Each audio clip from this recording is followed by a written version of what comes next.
Naomi, will you do the honors this morning?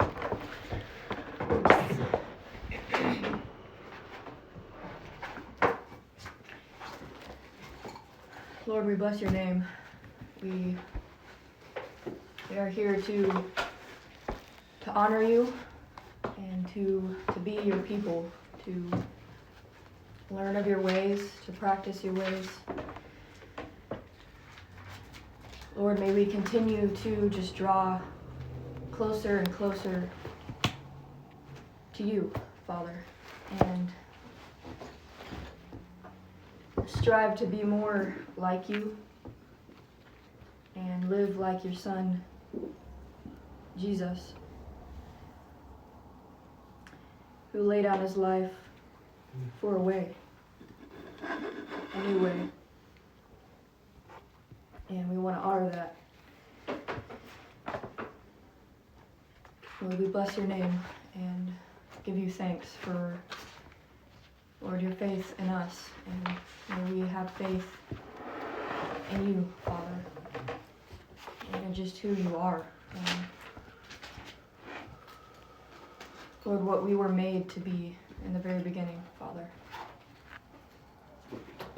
Bless each one here in this building, and Lord, may we continue just to grow as your culture and praise your name. Amen. Amen.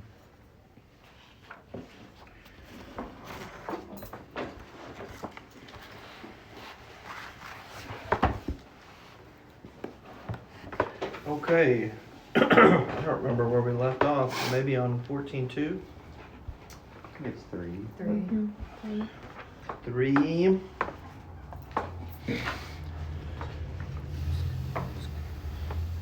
Okay. Well, Kayla, if you'll read the first part and Isaac the second part. Mm-hmm.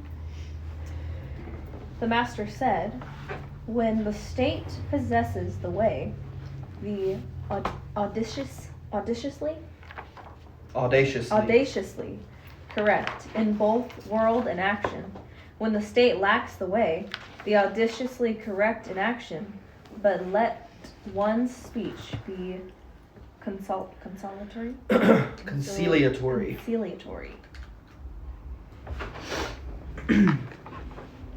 The word translated as audaciously correct, way. She said it fine. Yeah, that's why I just do my best. I was just... Means literally danger from being in a high position, or more generally, dangerous or endangered, and is viciously glossed by commentators as strict, severe, lofty, or noble, or correct, expansive elegance. The sense of in all of these cases is similar.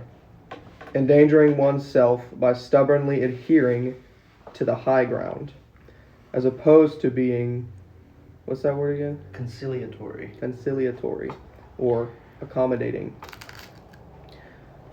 As Wang observes, one is conciliatory in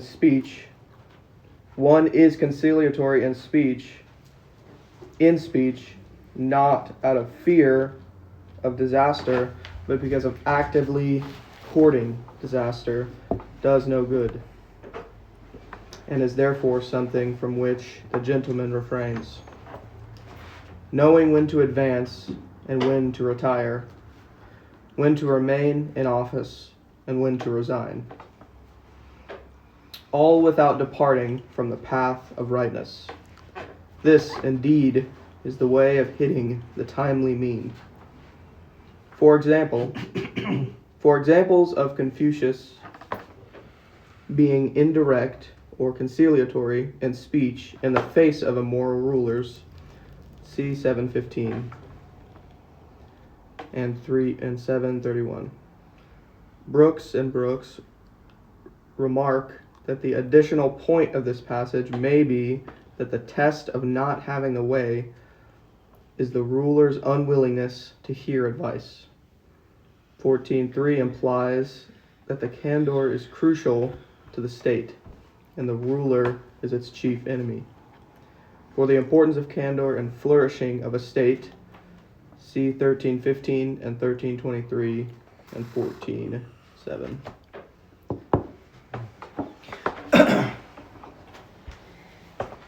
Lots of big words there. What is conciliatory? That's counsel in it. Kind of. No, it's it doesn't. it's Okay, never mind. Well, you aren't Sorry. wrong. You aren't wrong, but it's like conceal. That's the. I thought conciliatory had more to do with like the synonym it uses, like being accommodating, like being sensitive and being. It is. It's not willing to- concealing. It's just making it where you're not causing trouble, basically. Okay, I think it's a different word, but. Yeah. This is not counsel, and it is not conceal either. Those are different words. This is more on the lines of being amiable, not causing trouble.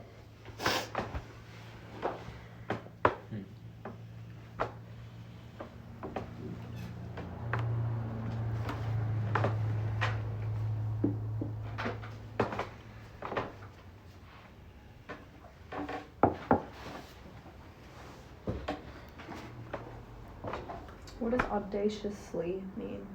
Or I don't remember how to pronounce that. That's the right way to pronounce it. That means it has like two different connotations of like the same meaning. It can mean like a willingness to do something that would usually be considered bold, but audacious can also mean being like inappropriately bold too. But in this case, it's more like a positive boldness. The necessity of boldness.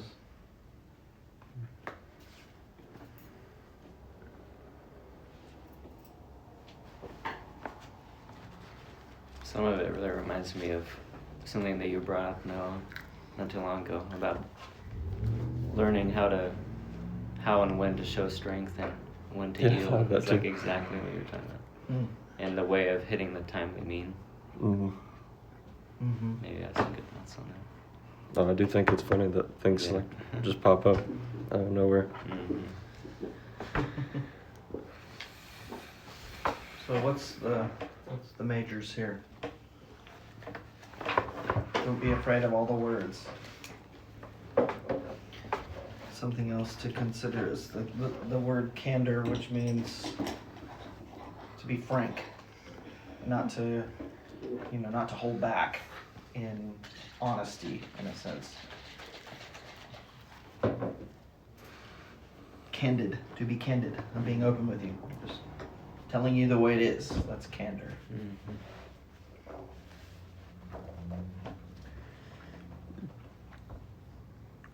In this light, the original statement is pretty straightforward. I kind of see like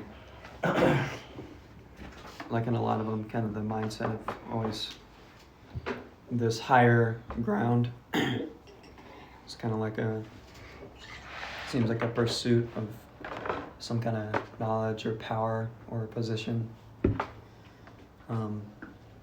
And I feel like the more pursuit of that kind of life or way kind of puts you in a more and more dangerous place in life, maybe, because What does? seeking that higher ground, that, right, like it's making the like illustration of being on a higher ground, which the higher you are, the longer the fall is going to be. But as opposed to being conciliatory or accommodating, one is conciliatory in speech. Just, I'm not really explaining much here, but all I can see is kind of the difference it's making about, I just see more of a humble approach and more of a, like, I wouldn't say prideful, but I'd say like more vigorous, ambitious approach. I don't know. I think you're kind of missing Maybe. the main point. Probably. Go ahead. What he's getting at is something we've talked about before, which Well, who's getting that? Elijah, Okay. which is that distinction made between the wild and the fastidious, and what is being warned against here is the fastidiousness. The wild and the fastidious? Is that what you said? Yeah, I believe Okay. that was the difference made, Okay. because it was that was more based on, like, from a teacher's point of view, having students that are like their native substance is either one that's wild or fastidious. Anyways, what's warned against here is that fastidiousness of being in, say, the place of an official or minister, and then being incalcitrant to what may be a shortcoming on the ruler's part, and so that there's this tendency of the fastidious heart to be unwavering towards that, in such a way that one has such an excessive focus on his own purity, his own abiding to ritual, that there's actually no greater concern for what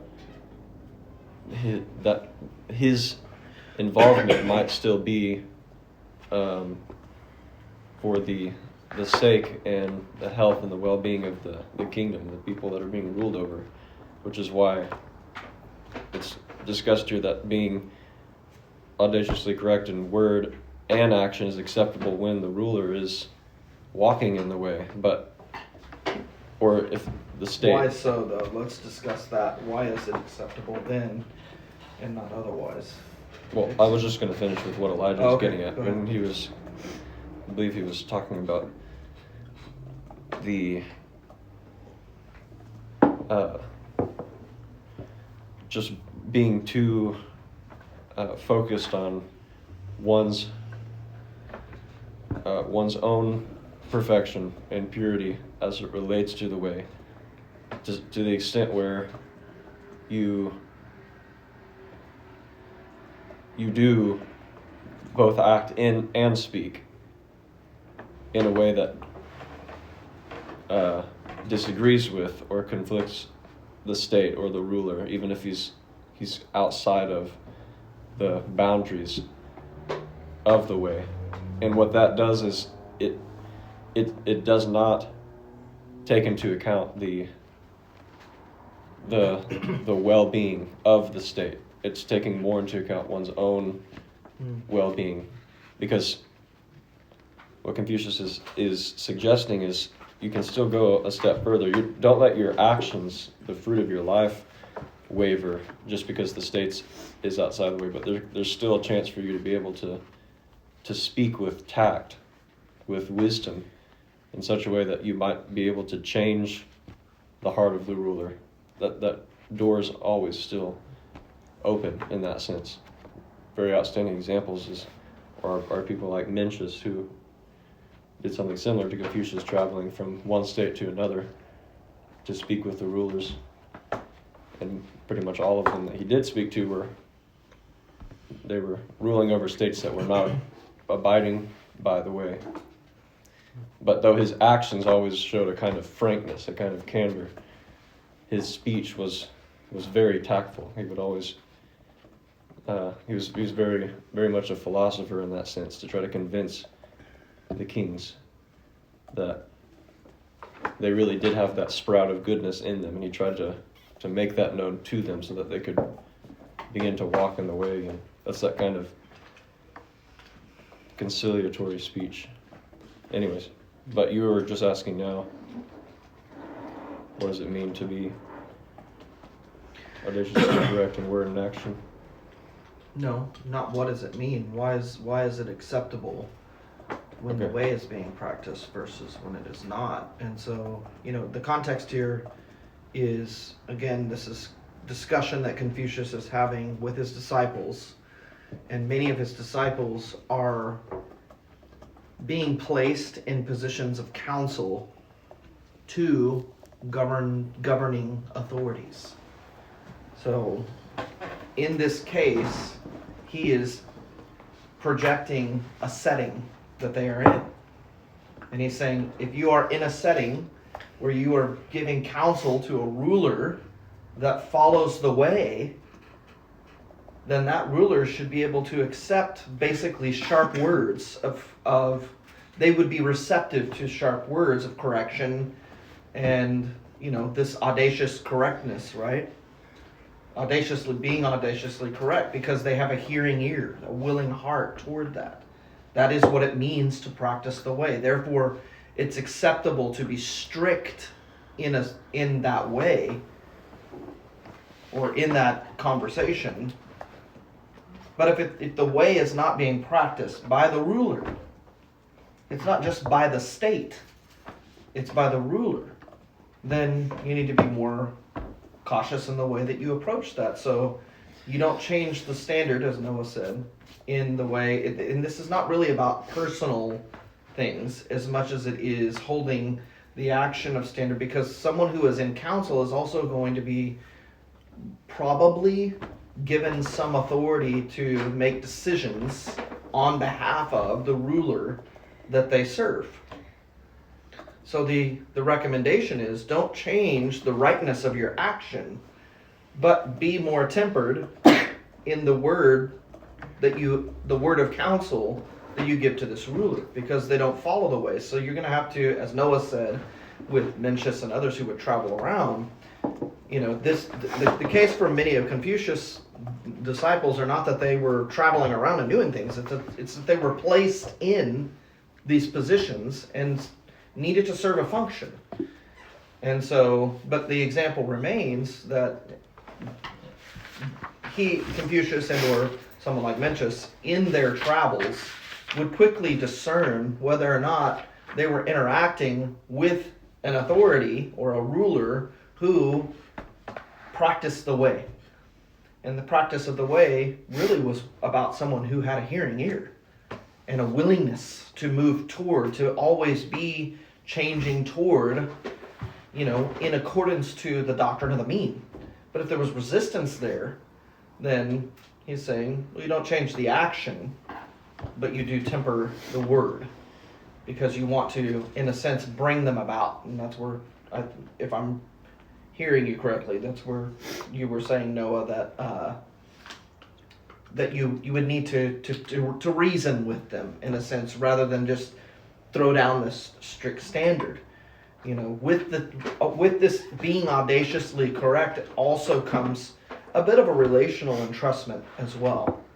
So those of you who were, for whatever period of time, discipled by Emmanuel, you would know that the standard, the more that you yielded to the standard, the more strict he became toward it. Right? There was no give there. But he was very gracious toward those who were not receptive to it. Because they had not committed to that quite yet. And so this is, when we think about this even in filial relationships, brotherly relationships, peer relationships, and understanding where your commitment to the way that God has set before us is, I understand that's outside of this context of counsel and a ruling order, but you need to consider that. You don't, for instance, you may not require this of, someone at the cafe that is not a part of our community and has not openly and directly committed their life to something, even if they are amiable toward it. You would not require of them or expect of them or even speak to them with the same standard that you would another. So, you guys carry a standard together because of your commitment of life that you would not necessarily require of others unless they had come alongside you in that same commitment to the way of life that you have given yourself to. But in the intimacy of this peer group here, that we should expect a higher requirement. And I've communicated that with you guys in the context of work many times. Well, while I may have grace for this here, I will not offer you that grace. The standard for you is much higher. The expectation is much higher because of your commitment to a certain way of thinking, interacting, etc., etc. So you're saying that the high ground is a more dangerous place, but it's not a place you don't want to be. So the high ground is a place you come to when you are more. Well, see, look here. Look at the other descriptions. It says more generally, dangerous or endangered. That's what I'm saying. Like It means that it's pretty rare in that sense. So it is dangerous because it does require a commitment to the way, Yeah. and that's the primary differentiation that's being made in this Analect. Is the answer to the question: is the way truly being practiced or not? Maybe you discern initially that the way is being practiced, and then you begin to interact as audaciously correct and find out that there's not a reception there. So maybe the way is not being practiced the way you initially thought. Does that make sense? Yeah, because I had initially thought that the high place was like a place you didn't want to be, like you weren't, like the person in the high place wasn't in a good place, but I guess I wasn't.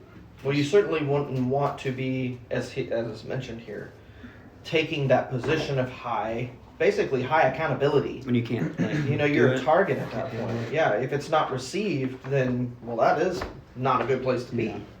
Jay? I had actually a question regarding this because I kind of ran into a situation last night that kind of reminded me of it. I'm not sure. It was essentially Monday nights. I think I'm the only person really from our community working on I those gotcha. evenings. Now I guess Liam is also with me, but you know. But anyways, last night Raven and Liam wanted to play during close a band that I know is not super wholesome. Yeah. And I said, I don't know if that's the best idea. And Raven not necessarily argued about it, but it very clearly upset her, and she was wanting to understand why. Because she could understand Why you would say that? She could understand, okay, when there's customers here, it makes sense. But we're closing, it's just us. And I Nice. tried to explain to her. I like this. I tried to explain to her, like, I'm kind of just trying to respect what I've heard. But I think even regardless of whether we have customers or not, it's more about the culture we're creating. That's here. right. Yeah. And so, anyways, I didn't know how that kind of applied to I don't know if I was in the right with doing that. Was I holding a standard that was kind of too high for everyone No, else? Or was absolutely that not. Not in that context. Not in that context. Because you, in that sense, if any one of you were left in this position that Jaden is in, where you are the one of a high commitment, you are, in that sense, you are the ruler in that midst. Not Raven. Because you represent who we are as a community as a whole in that position. So you were absolutely right to do so. Now you can still be gracious in your explanation I tried with to someone. be. Yeah, and that can be difficult when someone is offering a little bit of what could be considered as like an offense or resistance with some familiarity with someone else, because then you're kind of like all alone there. But that's when you kind of have to be not careless, but like not caring about the standard that someone else may think negatively of the standard that you're carrying, but not in the sense that you are better than they are, but that's simply like, well, I mean, that's the standard. You know, that's the not caring part. It's not like I'm better than you, so I don't care. It's, well, actually, we're here for a whole nother reason, and your thinking about that was exactly right. In that, that can be offered as an explanation. Well, this really isn't about what facade that we create for a customer. It's about who we are on the inside, and this is not helpful to that. Now, that can be offensive to you or not, but that's just reality, and we need to be secure in those things. That's the I don't care aspect. It's not careless. It's like, no, the standard's the standard, and I believe in it. And I will hold it for myself, and you know, I'm gonna recommend that because I've been given a responsibility in this place to carry that standard, and so we will unashamedly carry that standard. It's not about being against you. There's no one against you, but that's not the way that we're going to do things here. See, this is the difference. That's the hold the action and be gracious with your words. aspect of it. The way I even tried to describe it was like, there's nothing even like particularly I have against that music. It's just when we are here, there's a different culture that you are kind of coming into, and so it's kind of about respecting that rather than, you know, what you decide to listen to in your free time or whatever. That's kind of the way I tried to put it, but I could tell that there was some there was an unresolved thing there, and I told her, you know, if it really bothers you, I'm sure Noah or Isaac would be able to have a better conversation about it. So. Well, what we would want to grow from there is, this isn't about this kitchen and this little 20 by 20 square foot space. This is actually the culture and or AKA the standard that I carry everywhere I go. So it applies while I'm in this clothing, it applies while I'm in my vehicle, it applies while I sit at the beach at the lake. I still carry the standard with me because it's something that's beyond myself. It's not something that I created, it's something that I've given myself to, and it will identify me. I'm not trying to identify someone else. So like you said, you know, that's your prerogative there, but just know that when it comes to me, this is the standard that I carry because there's something greater than me in it that I subscribe to, that I have committed to. And of course that takes the context of this particular Analect outside of its application, which is in, you know, in a place of governance, and it moves it over into personal life. And there is a difference, and there's a different tenor and practical application in that. If someone like your coworker is the ruling authority, then that's a different approach. If that is their restaurant and they are the ones who do that, then you can carry your personal standard, but you're going to have to, you can even offer some advice, but that needs to be tempered in a sense, where, you know, in other examples that we are given, where one of Confucius' disciples is with a ruler who is not amiable at all to that kind of advice, then to offer it is not that negative, but in the same light that you are honoring the position that is there, to continue to try to demand it is inappropriate, right? And so there are other decisions to be made beyond that, and I think there are, you know, I think that Confucius even found that from time to time where he would move on, in a sense. I'm not really of use here. There's not a hearing ear, there's not a reception to the way or the standard, the doctrine of the mean, and what's really desirable here. So I'm going to lay this down. I'm not going to force it upon someone else.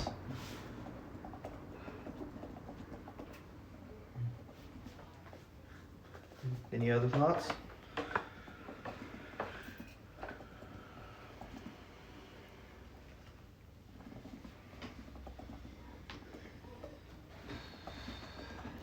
Brooks and Brooks remarks that an additional point of this passage may be that the test of not having the way is the ruler's unwillingness to hear the advice.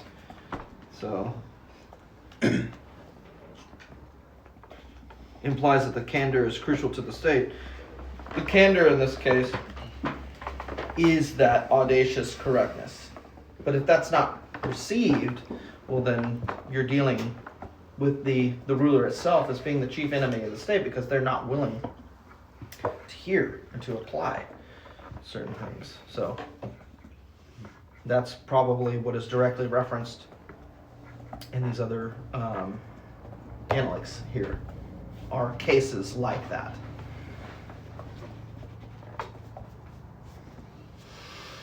I kind of want to know a little bit more about just the difference between the stubborn adhering and the conciliatory or accommodating way.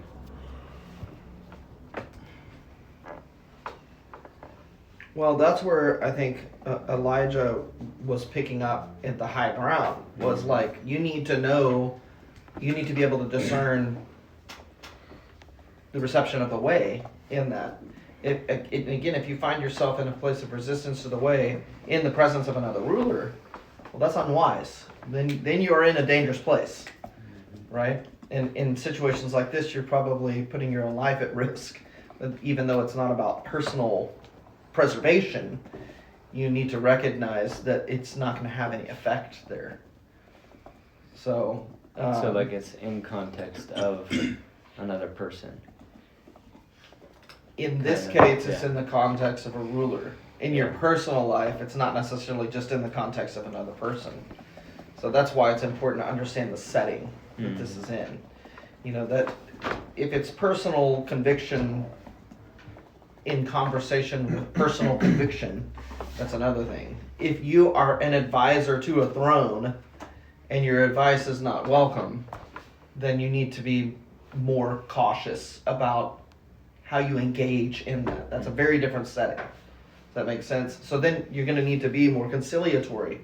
So you're going to have to be more in the flow of where this ruler operates in that sense, until you are, in essence, relieved of that position one way or another, honorably, hopefully honorably, because you've been conciliatory in your conversation, and not just holding some standard that no one wants to, is that you in this position, or the advisor in this position is not one who is the ruler. They don't make those types of decisions. They can only offer their counsel, but they need to do so with wisdom, understanding the one to whom they offer counsel to. Is it received? Are they received in a certain way? Or maybe they are received, but this standard is not where that person walks and practices as a ruler. And so then you have to, in a sense, come alongside them at a lower level of, and that's the separation that's there, is still correct action, but be more conciliatory, more cautious, and amiable in your speech. No?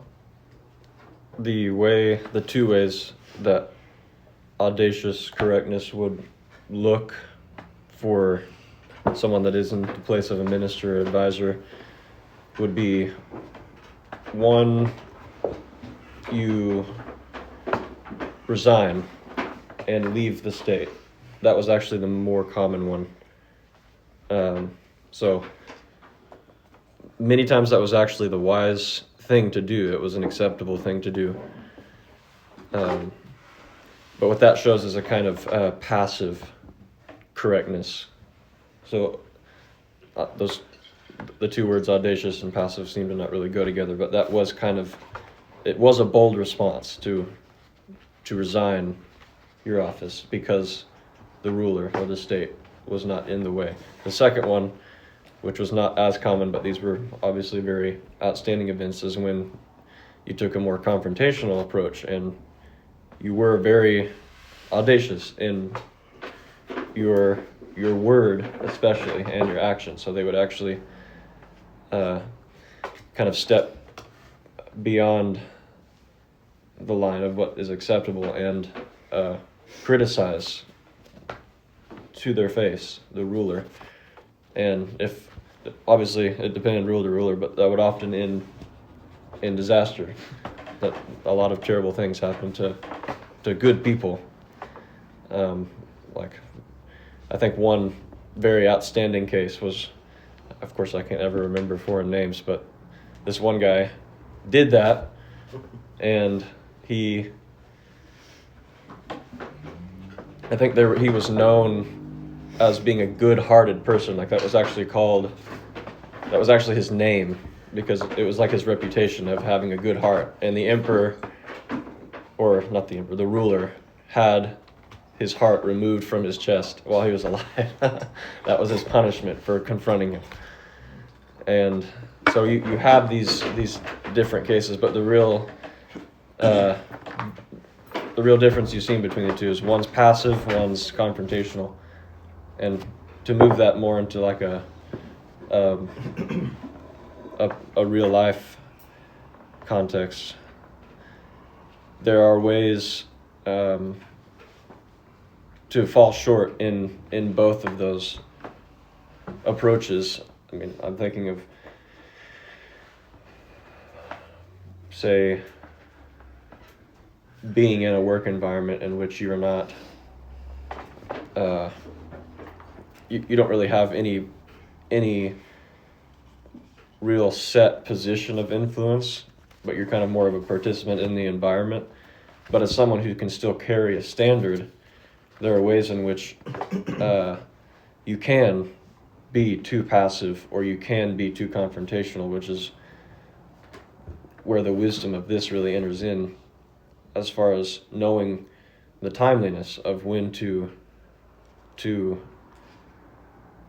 be tactful in your speech and your communication with those who are in that position of influence. So you can apply that to other places outside of, say, a work environment. But what is seen as confrontation with someone you don't have that mutual trust with is seen by those who you do have that kind of relationship with as not confrontation merely, but an act of or a fruit of that trust that you share, which is why the Master verse says when the state or the ruler does possess the way, then yes, be audaciously correct in both your speech and your action, because it's invited.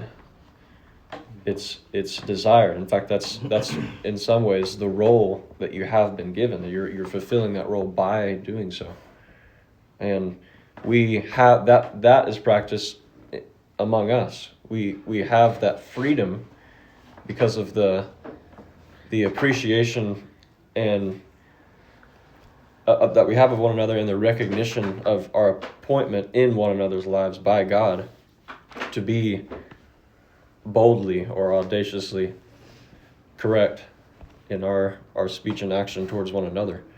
That kind of goes in line with what Confucius and Mencius will speak of concerning the nature of friendship. That friendship is actually that same kind of environment or means in which you can encourage one another, correct one another in the way towards goodness. Anyways. Which is similar to what's in like Proverbs, Iron sharpening iron. Well, that a harsh word from a brother is better. To take a blow from a brother is better than a soothing word from someone who basically doesn't have any concern for you.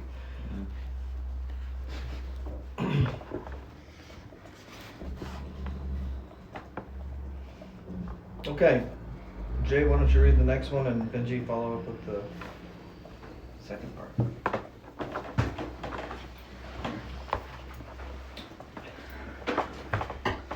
The Master said, "Those who possess virtue will inevitably have something to say, whereas those who have something to say do not necessarily possess virtue. Those who are good will necessarily display courage, but those who display courage are not necessarily good." An observation concerning both the problem of glibness and the unity of the virtues. A virtue such as courage becomes a vice when not balanced by other virtues. As Zhu Qi remarks, one who possesses virtue harmoniously and effortlessly accumulates it inside, so that eventually it flowers forth on the outside, in the form of words. On the other hand, those who are able to speak well are sometimes merely glib and loquacious.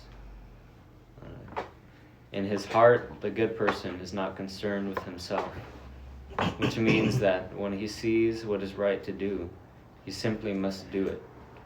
On the other hand, those who display courage are sometimes merely driven by an overly belligerent physiological disposition.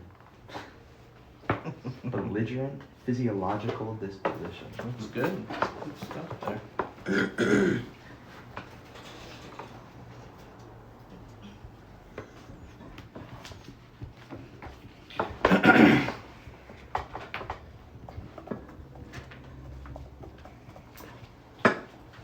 like the, and I don't know if it's particularly significant to anyone else, but I just appreciate in his heart, the good person is not concerned with himself. He just sees what is right to do and simply must do it. Mm-hmm. I don't know, that's what I've always kind of had I'm going back to last night just because it was an interesting situation to me, because I felt almost like a foreigner in my own body, because I've been in Raven's situation before as that person and gotten mad at the person that I was being. And I guess thinking back to it, I don't know, I think I just appreciate that I'm starting to have the desire to do things like that outside of anything I'm thinking about with myself. It is just a good that I know should be preserved and done outside of anything I'm thinking about with like, oh, I need to do this because this is who I am. I don't know how I think I'm putting that wrong, but No, I can understand what you're saying. yeah, I appreciate that I appreciate that I'm just seeing those changes within myself, I guess is what I'm saying with that. Yeah, because you can definitely tell when people will come from that place when they like have to say something about something. Because they feel self-righteous. Because they feel like, yeah, there's a genuineness, and then there's a non-genuineness. I think, yeah, that's a much better way That's of just putting the only, it. yeah, it's where it's coming from that matters. I think, Or- when I've been on the other side of that, I have always assumed that has been coming from a place of other people in self-righteousness. And that was what honestly bugged me the most. And I don't know, I'm just appreciative that in this way it's not coming from that. Because that's a quality I really detest. Well, that's something that is a little more discernible in a greater context of relationship too. Mm. You know, someone who, in essence, someone who has something to say may just simply be someone who always has something to say, right? Or someone who thinks that they need to always be taking the forward action. That's the belligerent, The courage. physiological disposition. Okay? So, just because you always have something to say does not mean that you possess virtue. But as it says, transversely, well, obviously, someone who truly possesses virtue is ultimately going to have something to say that is going to be of value. But it comes from a very different source. And I think that's the whole focus here is from what source and or internal disposition does someone think and act.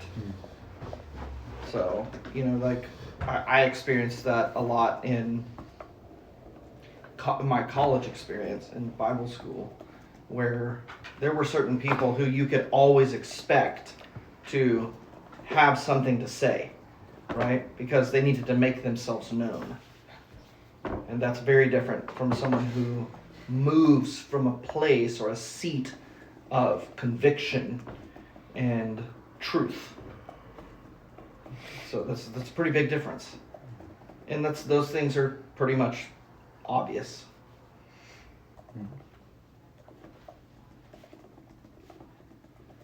And I think that it's probably not too difficult to see those different character types or personality dispositions, personal dispositions in certain people around you. Where someone may just simply always have something to say versus, that person needs to make themselves known.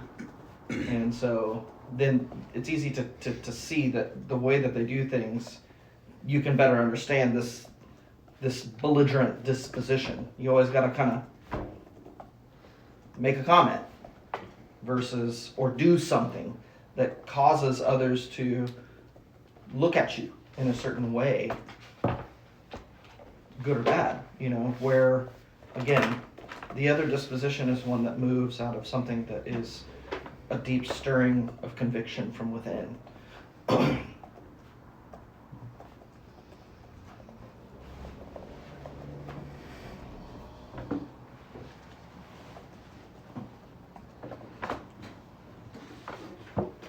always forget what glibness is. Is it like being straightforward? No, remember like a glide tongue is kind of like an untamed, kind of just like talks for the sake of talking. And then loquacious?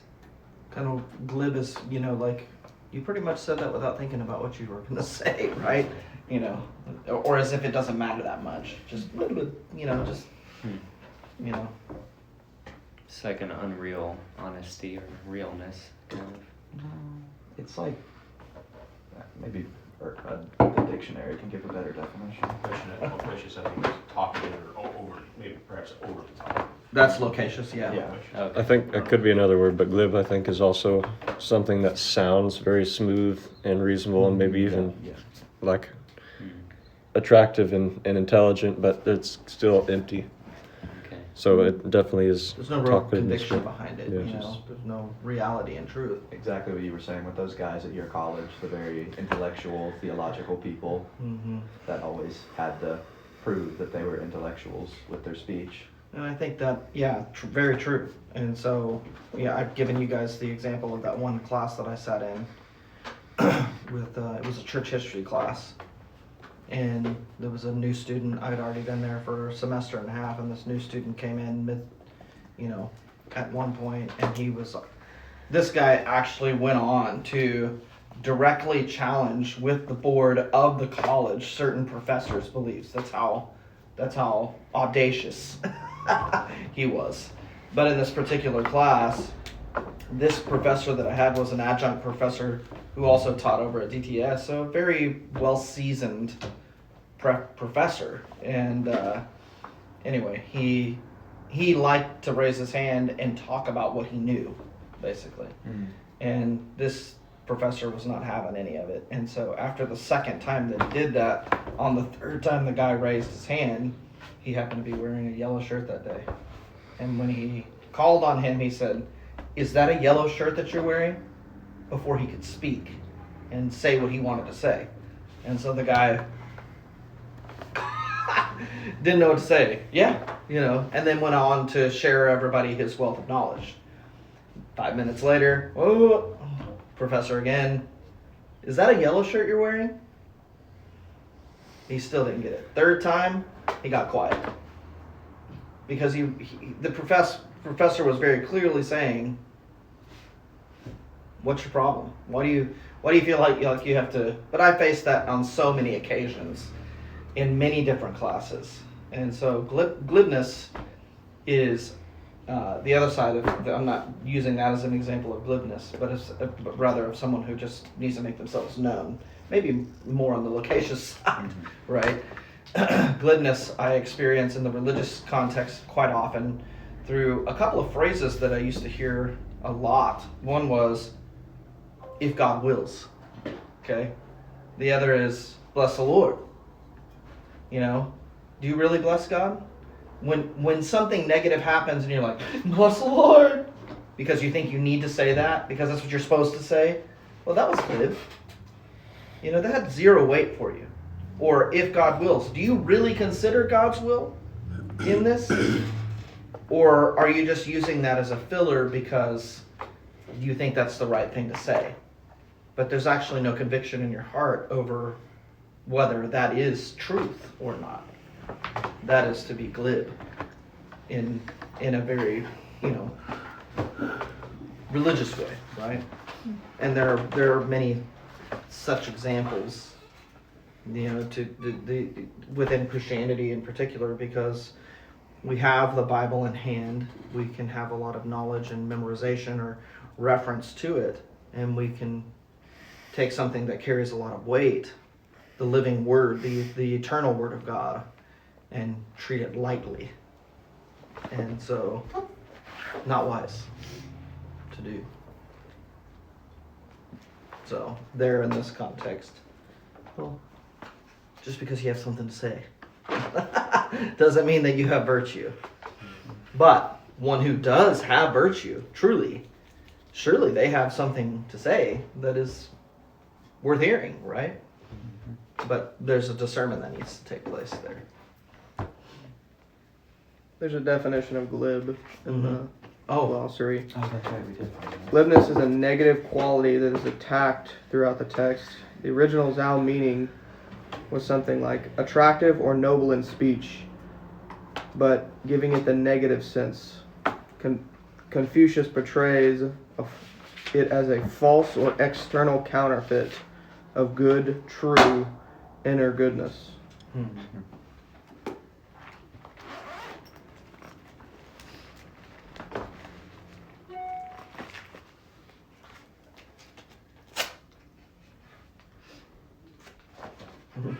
He talks about Confucius' general suspicion of language and outward show. There you go. You know, that's to be glib.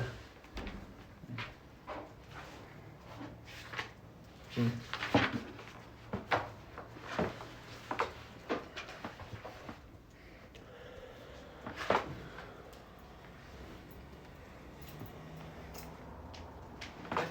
definitely something the Lord has been working on within me. I'm there yet, but at least hoping I think I'm seeing progress. In the context of the story you told, I mean, I've never been to Bible school. That's exactly how I was in college.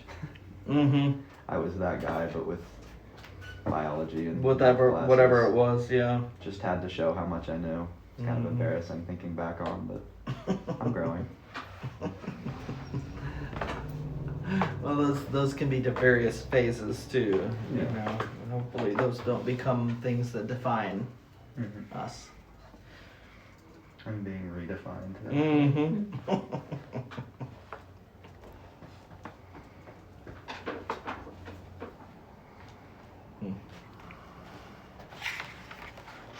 don't know if we have time to move on or not.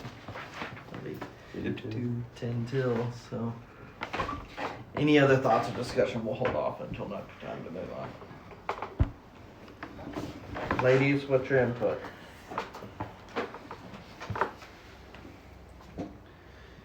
I feel like, for me, I really want to learn to become someone who is, I guess, more firm in the standard that I carry. I'm kind of going back to the last Analect.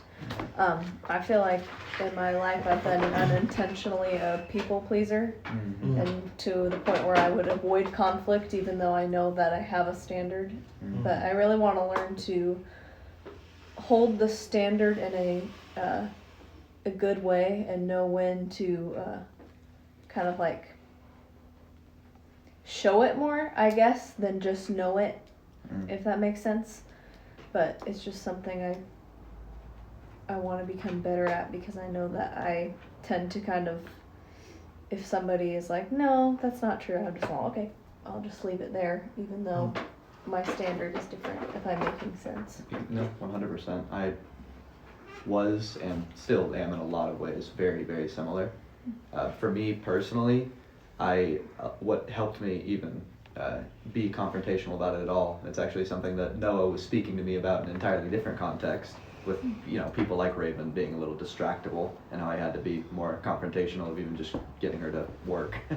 But literally observing people that you know around you are good bearers of that. I would say Noah is, not to hide you up too much, but you are a great example of that, and has been someone who has been very inspirational to me, being confrontational in every manner of life.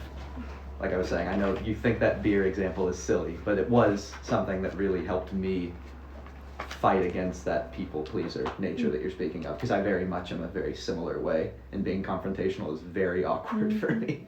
But the best example I can see is observe those around you who do carry that standard. Watch how they do that, because that has been the greatest inspiration to me. And obviously there are others other than just Noah. I do want to say, even with that beer example, which is a good thing to mark out in it, I was not being I wasn't being bold in a that rude sense. No, in simply for the sake of being bold, because I think I am a bold person. I was bold for you. I wanted you to have good beer. So you were my motivation in being bold in the first place. So there's always there's a reason. Yeah, there's a motive that goes beyond, like, I consider myself a bold person in every situation, so I'm going to be bold here. It's not ever, at least in my experience, it's not like that. So Yeah. What's the example? Do you want to tell it, or? we just had gone to Midtown. I took him out for his birthday, and this was like his first IPA. And they brought it out, and it was like kind of warm. I was like, I'm not gonna let this happen for his first beer, so I just asked for a different beer.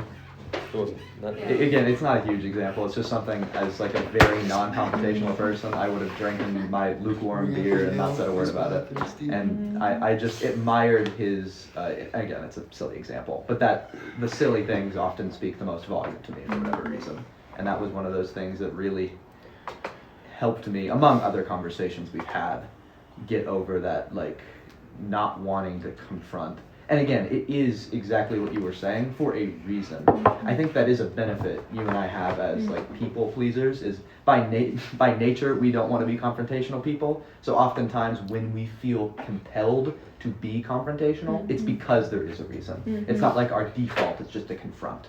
And so I think that people pleasing aspect has a positive benefit in that way.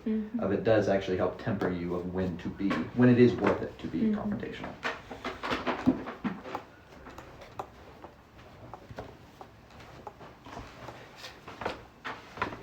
Another small example from yesterday is I go to Blackberry or Jost & Co. to clean the ice cream machine every Monday, and I won't go into the details of why I talked with him, but I did have a little conversation with Ben yesterday, Ben Holmes. There's just been a little bit of trouble in the way that he's been carrying himself at the restaurant, but I don't have to go into detail there. But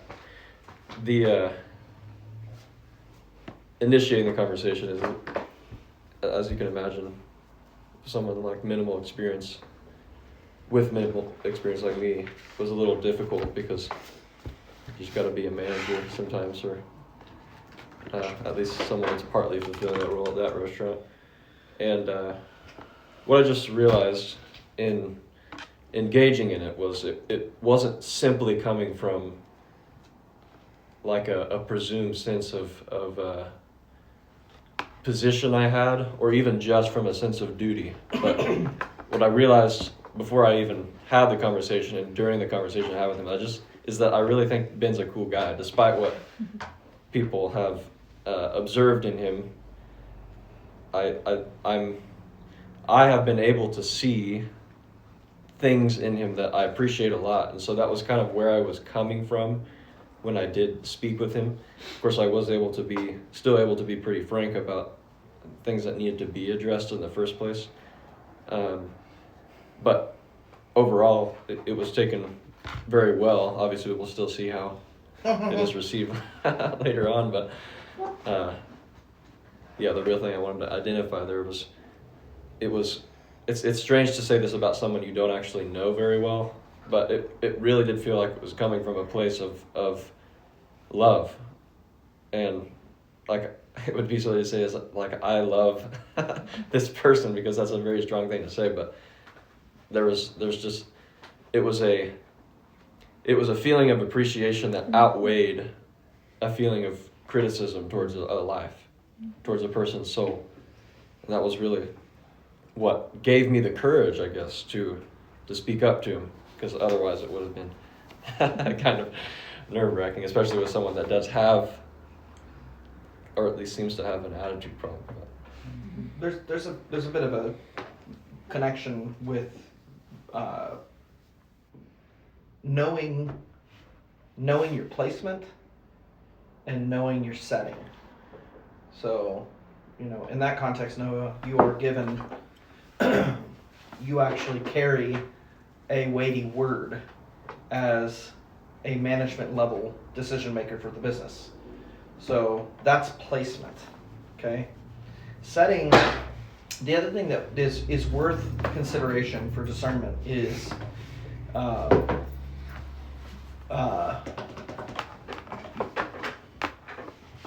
the difference between comfort and confrontation.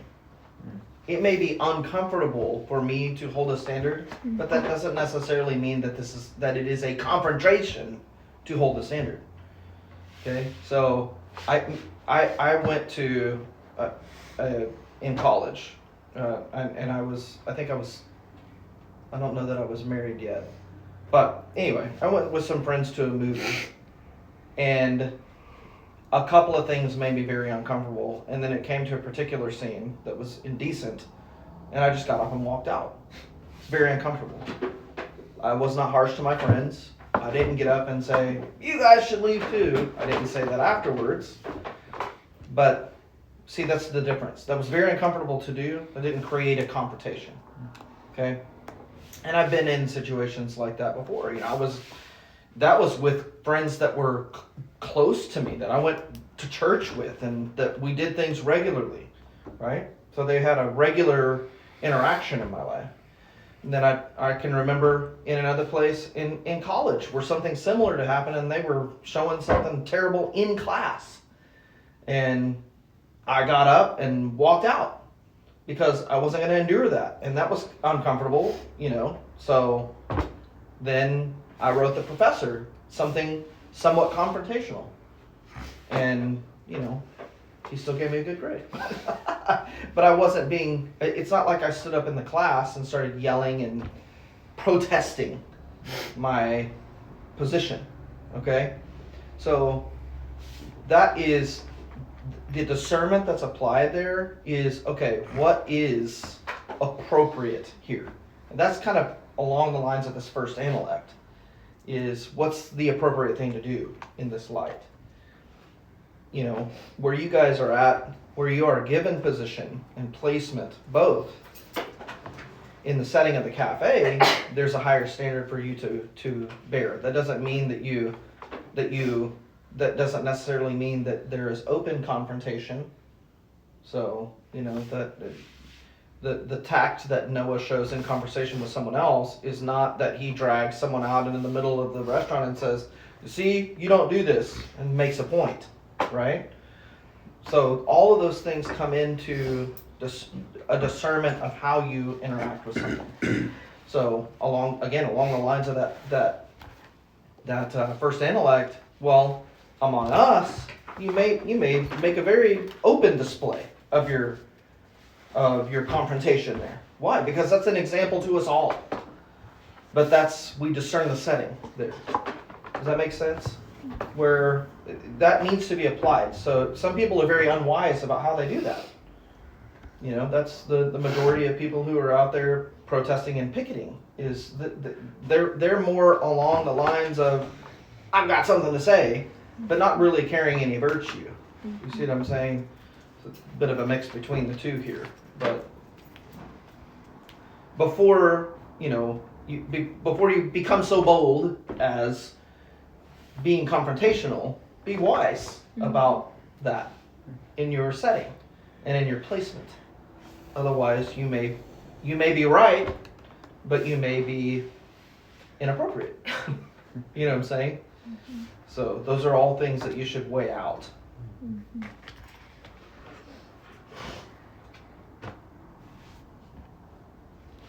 Elijah, close us in prayer.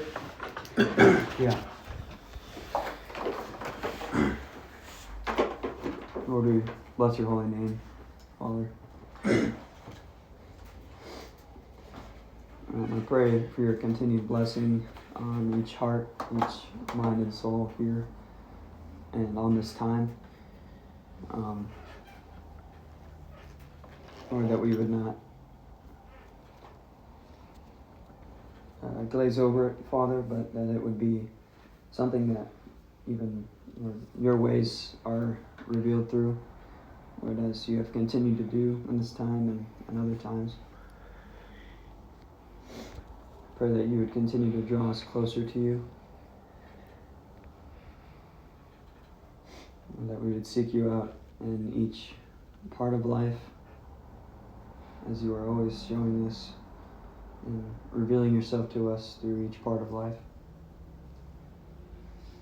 Pray for the rest of this day, that we would interact with one another in a way that honors you. and represents you. Pray these things in your name. Amen.